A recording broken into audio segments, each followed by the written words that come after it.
Maranata, Dios le bendiga. Continuando con nuestro estudio de las 7 iglesias de Apocalipsis, toca el turno ahora a la última de ellas. Me refiero a la iglesia de la Odisea, la iglesia del último tiempo, la iglesia en la cual nos ha tocado vivir.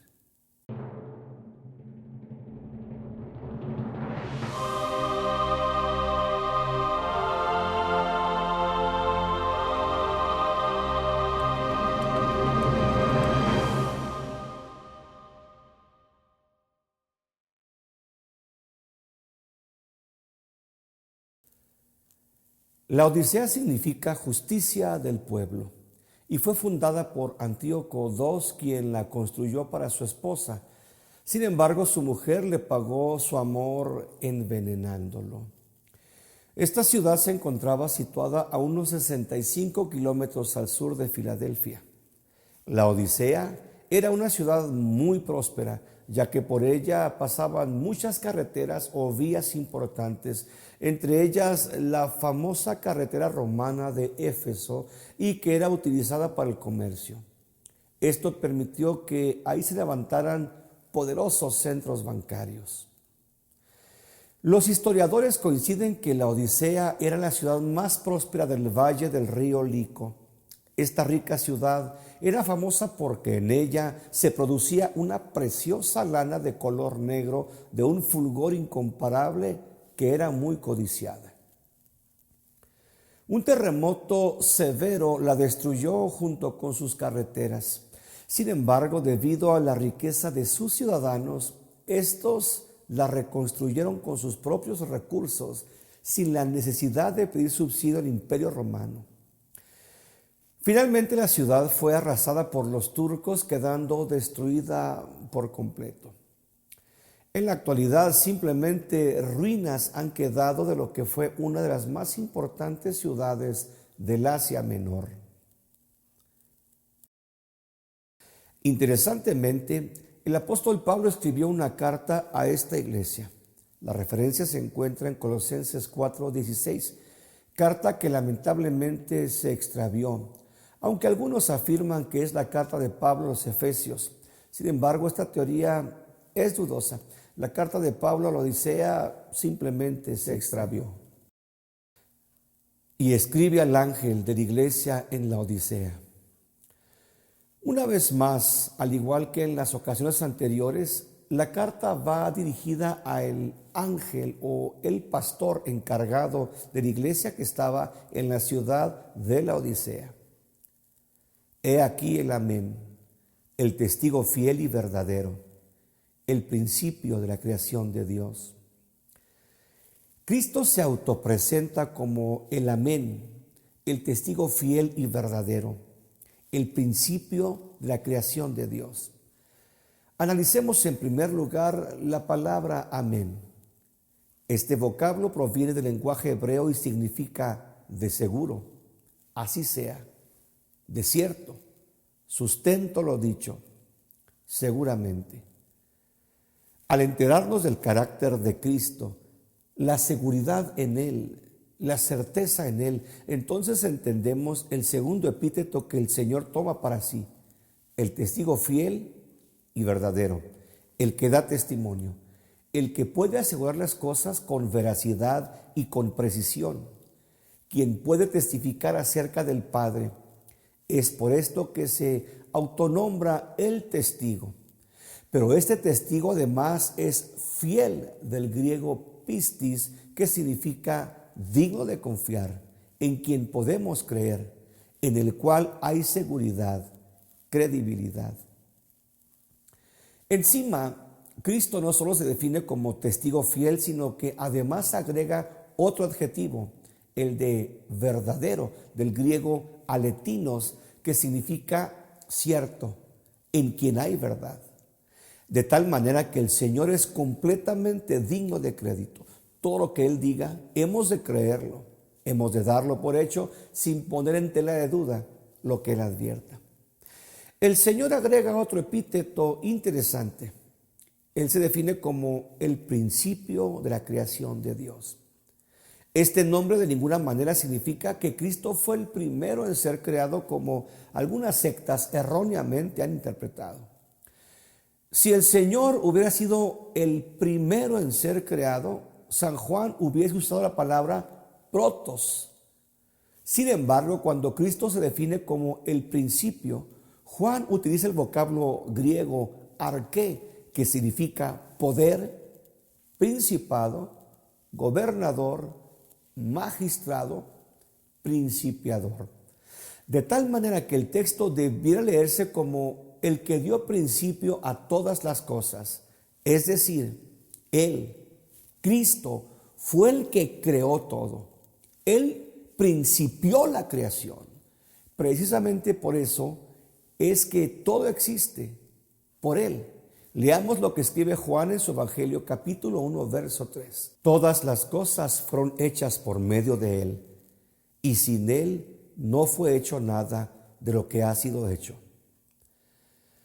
San Pablo en su carta a los Colosenses, capítulo 1, versos 16 y 17, manifiesta algo muy interesante y que tiene que ver precisamente con Cristo como el creador de todo. Porque por Él fueron creadas todas las cosas, las que hay en los cielos y las que hay en la tierra, visibles e invisibles, sean tronos, sean dominios, sean principados, sean potestades. Todo fue creado por medio de Él y para Él. Y Él es antes de todas las cosas, y todas las cosas en Él subsisten. Cuando Dios creó el universo, lo hizo utilizando su palabra, es decir, Dios creó a través de su palabra. Génesis advierte que y dijo Dios sea la luz, y la luz fue hecha.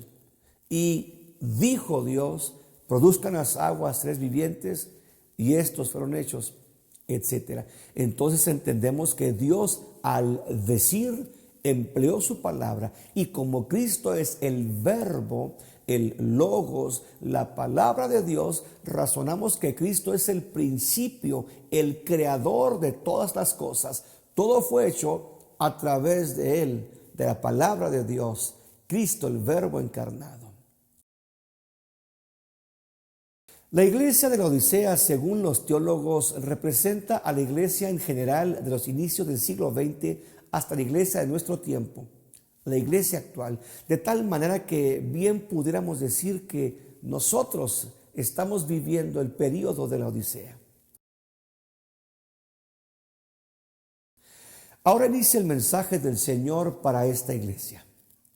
Yo conozco tus obras, que ni eres frío ni caliente. Cristo afirma conocer las obras de esta iglesia. Lamentablemente, a diferencia de la iglesia de Filadelfia, las obras de la Odisea no eran satisfactorias a las demandas del Señor. Esta iglesia, apunta a Cristo, es tibia, no es fría ni caliente, es indiferente espiritualmente. La iglesia carecía del fuego del Espíritu, del fervor que debe ser característico de los redimidos del Señor. Simplemente se había reducido a ser un grupo social, a una muchedumbre religiosa, carente del amor, la reverencia, el deseo por la presencia de Cristo. Interesantemente, la rica ciudad de la Odisea recibía el agua que provenía de unos manantiales que estaban al sur de esta ciudad. El agua de estos manantiales brotaba caliente, pero era traída desde Hierápolis hasta la Odisea a través de un acueducto que medía 9 kilómetros.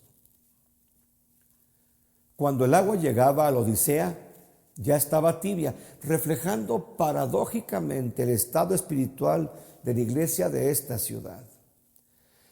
Luego el Señor continúa diciendo: ojalá fueses frío o caliente. Más le valía a esta iglesia ser un grupo de pecadores sinceros, alejados de Dios, pero con la esperanza de escuchar su evangelio y ser salvos. Pero estos ya conocían de Cristo, sabían acerca de su palabra. Es más, afirmaban servirle, adorarlo, pero solo estaban jugando, pretendiendo, disfrazándose de ser la iglesia de Cristo. Lamentablemente, ni eran fríos ni calientes, ni pecaban a gusto, ni servían a Cristo con entereza.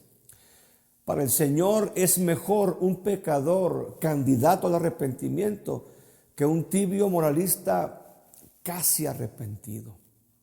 Los miembros de la iglesia de la ciudad de la Odisea eran también prósperos, ricos. Lamentablemente, esta prosperidad los hizo poco a poco apartarse de Dios al confiar más en sus riquezas.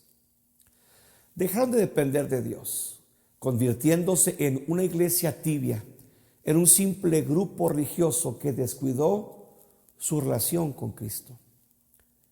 Pero por cuanto eres tibio y no frío ni caliente, te vomitaré de mi boca. Debido a la anémica y pusilánime condición espiritual de la iglesia de la Odisea, Cristo afirma: te vomitaré de mi boca. Aunque el texto original griego dice: estoy por vomitarte de mi boca, como dando a entender que hay posibilidad de evitar el ser expulsado de su boca si la iglesia venía a un genuino arrepentimiento y cambiara de mentalidad para volverse al Señor de todo corazón. Curiosamente, se dice que en la antigüedad los médicos daban agua tibia a los pacientes para provocar vómito en ellos y así poder aliviar sus males estomacales. Las bebidas calientes o frías producen placer, gusto en el paladar, mas no así las bebidas tibias que resultan desagradables. Esta misma sensación produce la iglesia tibia al paladar del Señor. Es por esto que Cristo lanza la advertencia a esta iglesia. Jesús demandaba, y aún lo hace, un fervor de parte de su iglesia. Él exige una entrega total, un compromiso incondicional de su pueblo. De lo contrario, nos convertimos en un simple grupo religioso, tibio, anémico, repugnante, que lejos de producir deleite al paladar, produce repulsión, produce el reflejo de ser vomitado. Porque tú dices: yo soy rico y me he enriquecido, y de ninguna cosa tengo necesidad. Era tanta la riqueza de esta iglesia que aprendieron a depender de ella y no del Señor. Afirmaban que debido a sus riquezas acumuladas no tenían necesidad de nada, incluyendo la necesidad de Dios. El Señor, en un tono un tanto sarcástico, les dice: ya que tú dices, es decir, tú afirmas, tú aseguras, eso crees, pero te equivocas. Ellos afirmaban haberse enriquecido y ciertamente, debo decirlo, el ser próspero no es ningún pecado. Pero esta comunidad creía que sus logros los habían obtenido por su esfuerzo, por su buena suerte. Su soberbia reflejaba su pobreza espiritual. No cabe duda que nosotros estamos viviendo, o peor aún, podemos ser parte de la iglesia de la Odisea. En nuestro tiempo, el mensaje central de la iglesia es prosperidad. Se hace énfasis en que la iglesia debe ser rica, próspera. En los púlpitos se ha dejado de predicar el mensaje de salvación, de santidad. Se ha dejado de predicar que Cristo viene para predicar de riqueza económica, de bienestar, de posesiones, de capital. La iglesia ha creído en verdad que como hijos de Dios, Dios está obligado a prosperarnos. He escuchado a hombres y mujeres en radio y televisión que venden milagros, que prometen salvación y riquezas si tan solo los radioescuchas o televidentes pactan o siembran, dando fuertes sumas de dinero para estos charlatanes, que a fin de cuentas únicamente son ellos los que se enriquecen con el dinero de los que creen en ellos. Y no sabes que tú eres un desventurado, miserable, pobre, ciego, y desnudo. Ellos afirmaban ser ricos, no tener necesidad de nada, pero la realidad era otra. Cristo les revela su verdadera condición. Lejos de ser una iglesia rica, no eran sino una iglesia desventurada, del griego talaiporos, que significa estás arruinada, pasando por pruebas, por tribulaciones. Eres débil, miserable, infeliz. Jesús también llama a la iglesia miserable, del griego eleinos, que significa estar en la miseria, en la ruina. Además la llama pobre, del griego tokos. Esta palabra se usaba para los limosneros, los pedigüeños, los mendigos. Ante los ojos de Cristo, esta rica iglesia era precisamente eso, una iglesia necesitada. La moneda de la Odisea no tenía ningún valor en el reino de los cielos. Jesús también llama ciega a esta comunidad religiosa. Paradójicamente, en la Odisea existía una de las mejores escuelas de medicina, en donde se preparaba y se vendía el famoso polvo frigio, que era utilizado para curar las enfermedades de los ojos. No obstante, la iglesia estaba ciega, era incapaz de ver, de darse cuenta de la realidad. Ellos eran ciegos o cortos de vista, tenían miopía espiritual al no poder ver la realidad de su condición espiritual. La iglesia actual es sin duda, como mencioné anteriormente, la iglesia de la Odisea. Hemos abierto la puerta a las prácticas pecaminosas del mundo.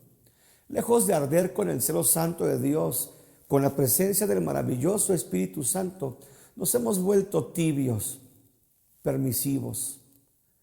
Encima, el testigo fiel y verdadero llama desnuda a la iglesia.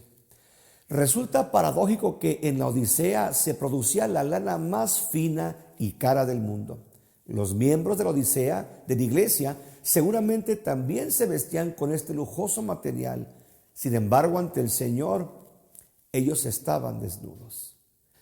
En la actualidad podemos ver a muchos líderes religiosos ostentar ropa de miles de dólares, miembros de iglesias que enfatizan la riqueza económica y se visten con ropas costosísimas, pero que lamentablemente en el aspecto espiritual se encuentran desnudos. Desnudos de las ropas de justicia con las que solamente Jesucristo nos puede cubrir. Qué contraste con la iglesia de Filadelfia, que aunque tenía poca fuerza, aunque estaba carente del poderío económico de la Odisea, guardó la palabra del Señor y nunca negó su nombre. Qué contraste con la iglesia de Esmirna, a la cual Jesús identifica como atribulada y pobre, pero rica. Qué fácil nos podemos engañar creyendo que somos en verdad la iglesia de Cristo. Qué veleidosos podemos ser cuando nuestras posesiones nos hacen desviar la mirada de Cristo para ponerlas en las riquezas terrenales. El mundo mismo ha abrazado a la iglesia y la iglesia ha abrazado al mundo. Algunos de los más famosos protagonistas de la iglesia se codean con millonarios y con artistas del mundo, artistas depravados, degenerados. Se ha proyectado la iglesia en lo general como una entidad rica, lujosa, pero ante los ojos de Cristo, esta deslumbrante iglesia está desnuda. Aunque debo mencionar que por supuesto siempre ha habido un remanente fiel al Señor. Es mi creencia que dentro del período laodiceano existen aún iglesias con las características de la iglesia de Filadelfia, que menospreciando lo que el mundo ofrece, aman a Cristo por encima de todo. Por tanto, yo te aconsejo que de mí compres oro refinado en fuego para que seas rica. La iglesia necesitaba hacer cambios radicales. Si en verdad quería ser rica, debía abandonar su confianza y su amor por las riquezas terrenales. Debería de dejar de hacer tesoros en la tierra donde el orín corrompe y el ladrón roba, para empezar a hacer tesoros en el cielo. Deberían comprar oro del que Cristo ofrece y que es refinado con el fuego de la pureza de la santidad. ¿Cómo se puede comprar este oro celestial? La respuesta es renunciando a la soberbia, a su amor por las cosas terrenales. Entonces la iglesia será verdaderamente rica. Y vestiduras blancas para vestirte, y que no se descubra la vergüenza de tu desnudez.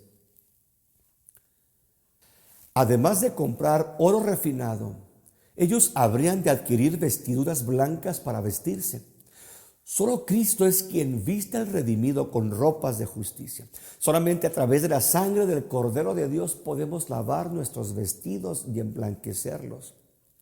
La ciudad de la Odisea era famosa porque ahí se producía una lana de color negro que era considerada como una de las mejores del mundo y que por supuesto se vendía bastante cara y era lucida por los odicenses, entre ellos seguramente la iglesia. Ellos habrían de mudar su lana negra para vestirse con vestidos blancos que solo podían obtener a través de Cristo. Solo de esta manera podrían cubrir su desnudez. En Oriente, la peor de las afrentas es desnudar a una persona. Este era el acto más vergonzoso al que se podía someter a un ser humano según los orientales. La Odisea estaba desnuda, en vergüenza, delante de Dios. El Señor en su increíble misericordia ofrece vestir o cubrir a esta indiferente iglesia si ésta se volvía a Él. Y unge tus ojos con colirio para que veas. Según los historiadores, en la Odisea se encontraban los mejores oculistas del mundo. En esta ciudad se encontraba una escuela de medicina, precisamente dentro del templo del dios llamado Esculapio o Asclepio, y que era el dios de la medicina. Ahí se vendían colirios que supuestamente aliviaban los males de la vista. Pero la iglesia necesitaba algo más que oculistas, pues su ceguera era espiritual. La medicina de los médicos laodiceanos de nada serviría para el problema óptico de la comunidad religiosa de la Odisea. No había quien la sanara. Por lo tanto, Cristo mismo le ofrece que la iglesia compre de él colirio para que unja sus ojos y así poder ver claramente la verdad espiritual. Es mi opinión que debido a la riqueza de la iglesia deberían tener un templo lujoso, orgullo de la iglesia, pero no podían ver a Cristo ni adorarlo en la hermosura de la santidad si antes no adquirían de Cristo el ungüento que solo Él ofrece. Al igual que esta iglesia de Apocalipsis, la iglesia contemporánea en lo general luce templos suntuosos, hermosos edificios con todas las comodidades y lujos que el dinero puede comprar, pero no pueden contemplar a Cristo. Yo reprendo y castigo a los que amo. El Señor lanza una advertencia. Él reprende, del griego elenco, que significa convencer del error, señalar un error con la intención de corregir. Cristo no solamente reprende, sino que además castiga, del griego paideo, que significa entrenar a un niño, corregir, castigar y disciplinar. Estas amonestaciones, que aparentemente suenan fuertes, nacen de un corazón amoroso que desea hacer el bien. Jesús dice que reprende y castiga a los que ama. El deseo del Señor no es el de destruir ni aplastar a esta infiel y tibia iglesia. Por el contrario, lanza advertencias para evitar que ésta se pierda del todo. Recordemos que Cristo no quiere que ninguno se pierda, sino que todos procedan al arrepentimiento. Segunda de Pedro 3:9. Sé pues celoso y arrepiéntete. Después de la advertencia anterior, Cristo demanda a la iglesia de Laodicea que sea celosa. Esta palabra se deriva del griego zeló y que significa tener un afecto ardiente, cálido, actuar con deseo. Es decir, habrían de manifestar y sentir un amor y cuidado por las cosas de Dios. Interesantemente, la palabra celoso se deriva del vocablo griego zeo, que significa hervir. Y esto paradójicamente contrastaba con la tibieza espiritual de la iglesia. Otro de los requerimientos que Cristo hace a su iglesia es arrepiéntete, del griego metanoeo, que significa cambia de mentalidad, de actitud. Significa dar media vuelta y abandonar las prácticas actuales. El arrepentimiento es la condición primordial para el perdón de los pecados. No hay salvación si no hay arrepentimiento. De hecho, el Evangelio se inicia precisamente con esta palabra. Fue la primera palabra que Juan pronuncia cuando inaugura su ministerio. Arrepentíos, porque el reino de los cielos se ha acercado. La primera palabra pública que Jesús pronuncia es precisamente esta: arrepentíos. Esta palabra es indispensable. No hay restauración, no hay salvación, no hay perdón de pecados si no hay primeramente un arrepentimiento genuino de corazón. Si esta iglesia no corregía su tibieza espiritual, iría a la perdición. He aquí, yo estoy a la puerta y llamo. Si alguno oye mi voz y abre la puerta, entraré a él y cenaré con él y él conmigo. Equivocadamente, por muchos años hemos usado esa frase para los no convertidos. Sin embargo, el texto no es para los inconversos. El texto es para la iglesia. El Señor amorosa y pacientemente intenta llamar la atención de su pueblo. Si usted nota, está llamando, tocando la puerta al corazón de su iglesia. Y si Él está tocando, intentando entrar, es porque la iglesia ya lo sacamos. Él está fuera de la iglesia e intenta entrar de nuevo. En nuestro tiempo, el tiempo de la Odisea, un sector grande de la iglesia ya ha sacado a Jesús de sus paredes, de sus templos. La inmoralidad se ha enseñoreado de la iglesia. Solamente un ciego no puede darse cuenta de las barbaridades que se permiten en muchos grupos que se autonombran como evangélicos. Apostasías, herejías, ecumenismo, el mundo mismo dentro de nuestros templos. La verdad es que hemos sacado a Cristo de la iglesia y Él amorosamente, deseando rescatarnos, hacernos volver a su palabra, está pacientemente tocando a la puerta, intentando llamar nuestra atención para que oigamos su voz y abramos la puerta del corazón y le permitamos entrar para cenar con Él y Él con nosotros. La cena en Palestina es el momento familiar más íntimo, el tiempo que más disfruta la familia. Es cuando platican, cuando se muestran las afecciones, el amor fraternal. Cristo deseaba y aún desea ese tipo de intimidad con su iglesia. Si alguno oye ese llamado, que abra su corazón, que abandone su tibieza espiritual, su mundanalidad, para que pueda disfrutar de la incomparable compañía del Cristo eterno, el Cristo de la gloria. Al que venciere, le daré que se siente conmigo en mi trono. Una vez más, Cristo ofrece una bendición excelsa al que venza, del griego nikao, que significa que prevalece, que se mantiene, que no claudica. Solamente a este, al que venza, el Señor le dará la bendición de que se siente con Él en su trono. Qué grande y longánimo es el amor de Cristo.